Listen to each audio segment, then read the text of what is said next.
Bonjour, je suis Hakim La'alam et je vous propose ma chronique du dimanche 31 août 2025. Elle s'intitule « Poupée de cire, poupée de son, Dima en mode oui-oui, t'ira en enfer si tu dis non ».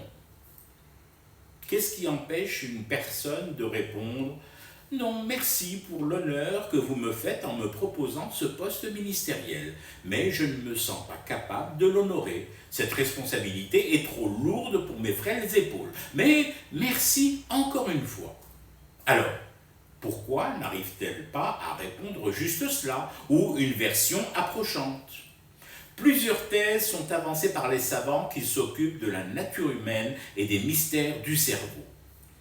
Vous avez ceux qui vous disent que la personne ainsi sollicitée n'a pas décliné parce qu'atteint d'extinction de voix ce jour-là, précisément. Pas la veille, pas le lendemain, mais ce jour-là. Pourquoi n'a-t-elle pas alors exprimé son refus poli avec des gestes ?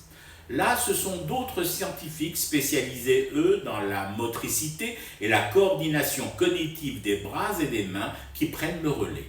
Ils appellent cela le syndrome de la paralysie fulgurante et passagère. Attention, ce n'est pas comme si ces malheureux étaient condamnés à la paralysie permanente et irréversible tout le restant de leur vie. Non, alhamdoulilah, qu'on se rassure, c'est juste à ce moment T, lorsqu'on leur propose d'intégrer un exécutif, et ayant constaté qu'elles avaient perdu l'usage de la parole pour décliner l'offre vocalement à haute voix, elles vont pour dire non en langage des signes et s'aperçoivent pétrifiées d'effroi qu'elles se sont transformées en statues de granit, ne pouvant pas bouger l'ongle d'un doigt.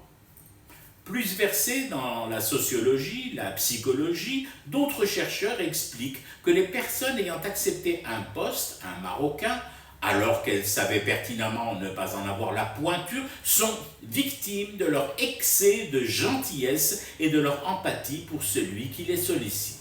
Ces gentils ne savent pas dire non. Par-dessus tout, ils craignent de vexer, de froisser celui qui les appelle. Des fois, leur gentillesse les pousse à dire oui avant même qu'on leur propose quoi que ce soit, par anticipation sur leur capital sympathie. On appelle ça le forfait oui-oui. Comme quoi le monde n'est pas seulement peuplé de méchants comme tentent de le faire accroire ceux qui ont encore l'usage de la parole, du geste et du non. Et puis vous croyez qu'il est facile de dire oui tout le temps et à tout, en toutes circonstances. C'est un job, khadma, un boulot éreintant. Vous terminez souvent avec des blocages des cervicales de l'horizontalité. Mais si, vous savez bien, les bidules osseux assurant mécaniquement l'expression du non et de la négation, de gauche à droite et de droite à gauche. Forcément, à n'avoir jamais servi, ces machins s'ankylosent. En retraite forcée, comme le gentil labrador en feutrine posé sur la lunette arrière d'une voiture ou la planche de bord à l'avant, vous continuez à dire oui, à dodeliner de la tête, de bas en haut, de haut en bas, patiemment. Pourquoi autant de patience, de résilience ? Pour une raison toute simple. On a beau dire de vous que vous n'êtes pas à la hauteur, à la bonne hauteur, vous avez au moins une compétence. Si, au moins une. Vous savez au fond de vous-même et de cette plage arrière poussiéreuse de la voiture où vous êtes enfermé qu'on appelle rarement les personnes encore en capacité de dire non. Pourquoi diable les appeler celles-là d'ailleurs ? Pour fumer du thé et rester éveillé à ce cauchemar qui continue ? Allons. C'était Hakim La'alam, je vous retrouve demain pour une autre chronique et une autre façon de dire son amour à l'Algérie.